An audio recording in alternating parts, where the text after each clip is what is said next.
So another year has passed upon us, so with every tradition comes an obligatory top 10 list. However, I gotta be honest, it was tough narrowing down to just 10. There's just so many good games released this year, and I'm pretty sure that there's gonna be some exclusions that you guys would love to see on this list. So at the very least, I'm going to give some honorable mentions before we get there. God of War. This game, from what I've heard, is a fantastic game with amazing combat and a story-driven narrative. I have not played this yet. That reason alone is really the only reason I need as to why I didn't include it on the list. But a lot of people seem to enjoy it, so hey, if I get the chance, I'll definitely take this game for a swing. Same goes for Super Mario Party. I've heard it's a great party game that harkens back to the good old days of Mario Party. I can't confirm this myself as I have yet to play it, but I'm glad that it's starting to become a good franchise once again. Dark Souls Remastered. While it's a fantastic way for anyone who wants to get into the Dark Souls lore, it was a remaster rather than a brand new game. Still, I don't think it hurts to check this game out, even with its somewhat dated engine. Yakuza 0, yeah, it was released in 2017, but the PC version, which was the version I bought, was released in 2018.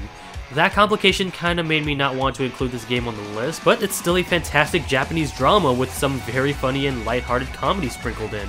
Call of Duty Black Ops 4, okay, yeah, I know I'm definitely gonna have some eyebrows raised here, but I legitimately had fun with this game. The Blackout game mode, I think, is one of the best takes of the Battle Royale format, and I was actually considering putting this game in the list.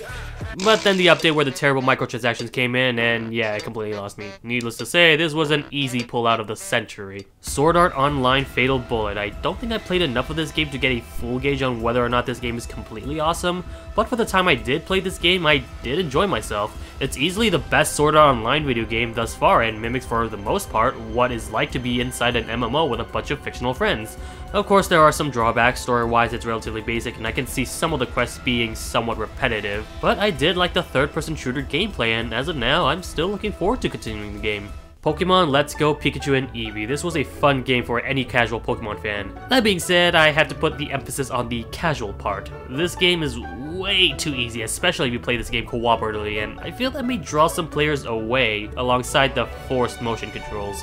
But this game has its charms with its interactions with your adorable little Pokemon. It's a kid's dream come true. I think the fact that this game was on the Switch benefits itself a lot. One of the things I've noticed whenever it comes to playing Switch games is that I tend to play it docked, but Let's Go Pikachu and Eevee somewhat encourages me to play on handheld mode. Mostly because the motion controls are gone, but because if I have some free time outside of my household, I can just play the game with ease. Spyro Reignited Trilogy. The game was no doubt planned on being on my list, but unfortunately I just didn't get into the third game before 2018 ended, so I felt it would be incomplete for me to praise the trilogy pack, despite not playing one of them yet. But for what it's worth, it's a great remake of the original trilogy back in the PS1 era with fantastic animation, voice acting, and humor, alongside a collectathon gameplay that's up to par for the likes of Super Mario Odyssey.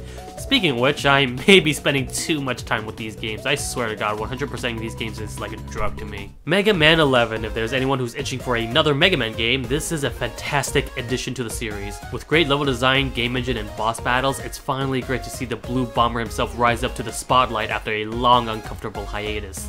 BlazBlue Cross Tag Battle, fantastic fighting game with an array of 4 different franchises and series. This game is a blast to play competitively with different sorts of combos for every characters and improv combos that with enough practice, one can truly master its engine. There is a story mode, but it's unfortunately one of its weak points. The pacing is just too slow, and much like every other fighting game story mode, it puts way too much emphasis on its forgettable story, rather than the interesting battles that could have been in the game. But for a fighting game, it's certainly one to add to the collection. And finally, Dragon Ball FighterZ, another fighting game that harkens back to the glory old days of Marvel vs. Capcom. Much like BlazBlue, the story is one of its downsides, but its fighting game engine is still as fun as ever, with a great fighting game engine and a cast of Dragon Ball characters that will certainly appeal to any generation of Dragon Ball. And with that, let's get on to number 10.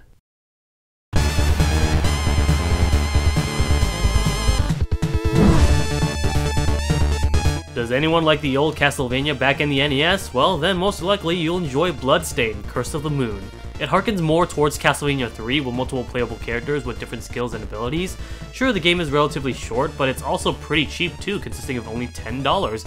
definitely worth the price. It's a type of game that is definitely NES difficult. Old school platformer that will tickle your nostalgia bones without a doubt. Interestingly enough though, the main character, Zandatsu, kinda plays more like a Ninja Gaiden character, minus all the parkour, but the level design is made for that limitation, and if any of the Belmonts are more of your playstyle, may I suggest playing as Mirio. She's my favorite overall, playing exactly how a whip user should play as. Each character also has separate special abilities as well, adding more depth towards each playable character, and while difficult, it is still very fair. It doesn't punish the player drastically for losing too much, as you get 4 separate characters to finish the level before losing a life.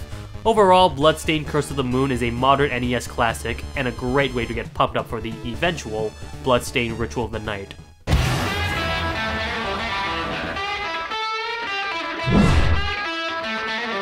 Wow, I never expected a single EA game to make it on the list, but here we are. A Way Out is a fun cooperative game with a brilliant story and characters that, while certainly are criminals, have their own reasons for their goals. But they can't overcome them alone. Leo and Vincent must team up together to find a way out of prison and deal with Harvey. The split-screen gameplay is certainly interesting. It's kind of like both players getting their own game in a way, albeit in a similar environment, and when it's time for both players to figure a way out of their predicament, with its puzzles, stealth sequences, and action moments, they definitely shine the most in that aspect. Even the Easter eggs are just way too much fun to mess around with. The story is definitely its strongest pursuit, with the ending being the best part of the game. I dare not spoil what happens. If you have a friend along, it is best to play alongside them.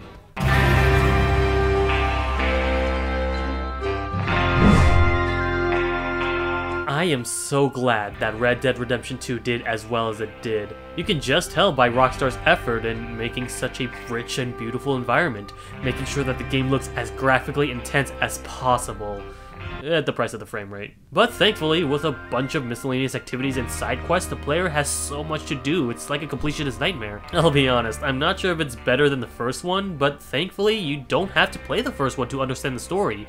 This is a prequel game, meaning you get to understand more of the characters that are present in Red Dead Redemption 1, with the majority of the characters having some sort of charm, humor, or even sympathetic moments. Just to be clear though, these characters that Arthur and gang are traveling with aren't the good guys. You still have to understand that what they do isn't good. But because of that, it provides more of a fantastical environment, letting you do nearly whatever you want to do. Story, of course, is amazing. The new protagonist, I think, may be the best one in the series, since it truly makes you feel as though your own actions matches Arthur's personality. You can play all gung-ho and violent by murdering everyone in your pathway, or you could be a good Samaritan, even helping out the local police force. Although I do think that they somewhat hammer in the bad cowboy trope a little too much, with main missions pretty much forcing you to do bad deeds. Nonetheless, this still adds a layer of challenge of whether or not the environment you're accustomed to is worth the good deed. Honestly, this game should be Game of the Year material. Its single-player content is just that good.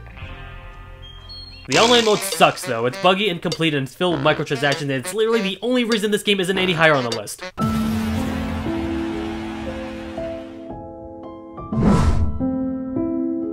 Celeste, in both terms of gameplay and story, is fantastic. The game deals with depression and anxiety, and the fact that the goal of the game is to climb up a mountain of Celeste truly revolves around that. It's like finding a goal, or at the very least a pathway of what you want to do in life, but not knowing why you need to do it. A distraction? Possibly, but it's definitely something rewarding. That's what I took out of the experience, at least. I'm sure someone with mental illness can explain it better than me. Also, the music! The musician in me is always in Cloud 9 every time I listen to it. Speaking of climbing, trying to parkour your way with wall jumps, dashes, and wave dashing your way into the mountain plays so fluidly and amazing. The level design brings a bunch of gimmicks that makes each level fun and challenging. I do wish most of the collectibles do something at the very least, since even according to the game, the strawberries you collect don't really pertain too much aside from bragging rights. Still, the completionist in me enjoys collecting these trinkets, so I do think that those type of players will enjoy collecting all of them. Death is pretty superfluous and a very good gauge on your playstyle, as these hints and tips, I just love these. They're so encouraging and helpful, it kinda feels like a friend is trying to help you through your time of need. Celeste is definitely one of the best indie games I've played in recent times. I would definitely recommend supporting the game devs. They are fantastic people.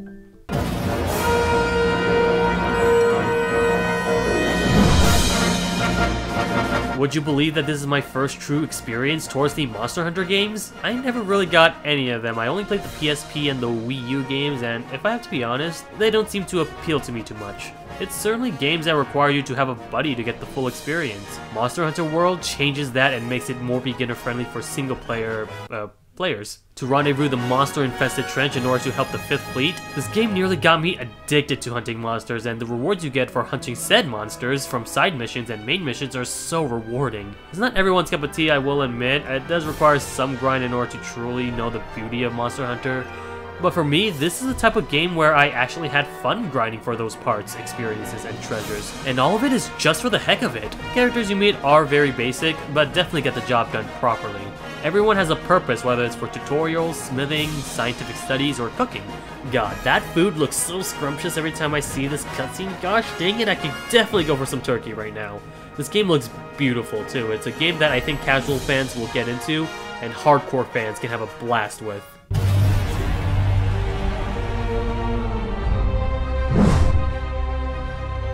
The only Spider-Man game that I thought was worth playing was Spider-Man 2, released in 2004 for GameCube, PS2, and Xbox. That game might be possibly dethroned thanks to Sony and Insomniac Games. Traveling through New York City has never been so exhilarating and fun, with tons of side activities and fun side missions to do. I'm definitely encouraged to do more of these whenever I need to take a break from the main story. And all of these side activities, I never got bored of a single one. Except for maybe these puzzle segments, I do think this kinda halts the pace of the game a bit. And a captivating story throughout not just Peter Parker, but newcomer Miles Morales and love interest Mary Jane. That's something I felt was lacking the majority of Spider-Man media that I've watched. Mary Jane tends to be a damsel in distress done wrong, but they do her a lot more justice by making her more reliable as Spider-Man's partner. It's also awesome to see new villains of the game, Mr. Negative being one of my favorites just from his backstory and special abilities. If you're a superhero fan, if you're an adventure fan, hell, if you played the Spider-Man 2 back in 2004, this is definitely the game for you.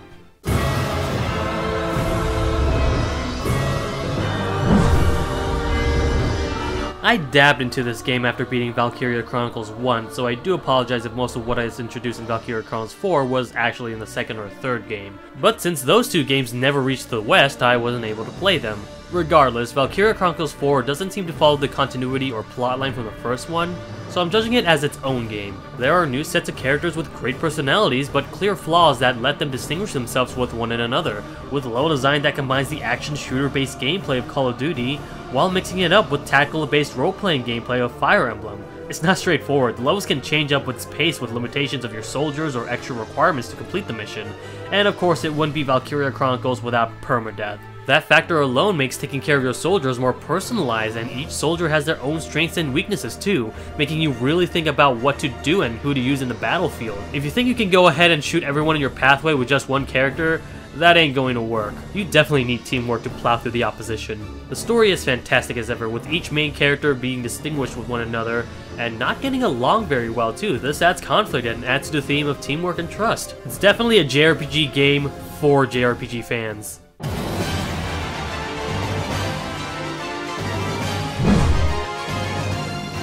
This was another fighting game I was so passionate about. After Soulcalibur IV and even worse with Soulcalibur V, the series felt as though it was on a decline. So with this reboot, I hope that it struck back to what made the first two, or the first 3 games, vividly enjoyable. All I can say is they definitely succeeded. Soulcalibur VI harkens back to what made Soul Calibur so good, the characters with a variety of different combat and old characters returning with better design. I swear to god, Talon has never looked so adorable. The new guest characters, Geralt of Rivia and 2B from Nier Automata, are fantastic additions to the game, and even better as their movesets can also be customizable. Yeah, sure, this story might just be a little too underdeveloped, being the main story itself is a little too weak, but with each character having their own story on top of their own timelines within the Soul Calibur universe, it brings that world building that future sequels will blossom as ever. They do lack new characters, I will fully admit to that. Gro is not really that exciting as a character, but I absolutely love Aswell's personality and fighting style. Oh yeah, and continuing with the customizable features, they are so creative. You can literally make anything. Anything. With this amount of effort, you too can see if a giant swamp ogre can face off against the son of all Goku. Seriously, who needs Smash Brothers when you got this game? Oh yeah, speaking of which.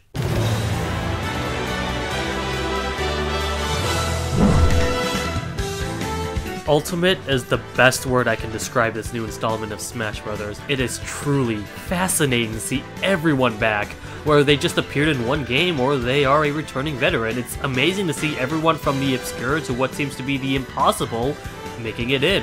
While the newcomers are not added as much as previous games, the characters introduced are huge welcome additions. They brought fan requests like Ridley and King K. Rool and brought newcomers Simon Belmont, adding more third-party representation alongside his ascendant Richter. The roster is so huge, the list of stages are massive, the music, oh, the music!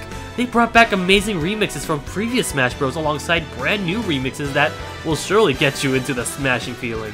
To top it off, Adventure Mode, the World of Light expanding what made the Subspace Emissary good and combining it with the event matches. They may not be a lot of story per se, but they certainly brought the creativity within each spirit battle. Every single spirit battle references its own spirit counterpart. That's true fan service right there. The online at launch was definitely bad, but hey, unlike Red Dead Redemption 2, it got improved with patches over time. Even so, this is probably my only downside to this game, as everything else I have nothing but compliments. The game mechanics being more fast-paced, the single-player content being more faithful towards each and every character, being so diverse. There's bound to be at least one character you recognize and enjoy playing. This is, without a doubt, the ultimate Smash Bros. Game.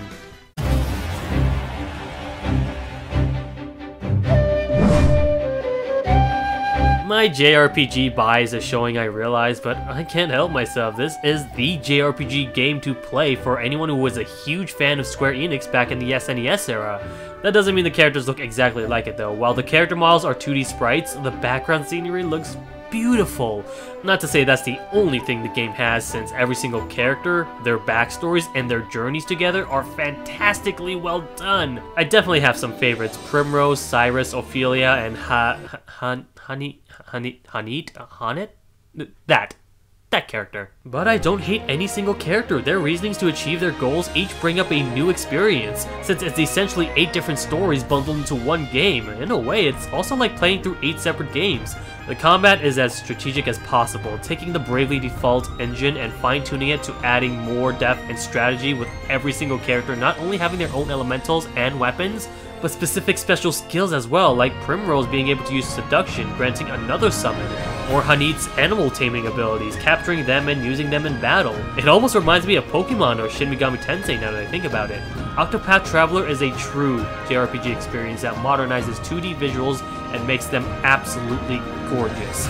And it's the JRPG that brings back the memories of what JRPGs back then felt like and what it should be. I can't stress this enough, this is an absolutely fantastic game, and I'm glad a game like this exists just to remind myself why I love this genre in the first place. Octopath Traveler is my absolute Game of the Year of 2018.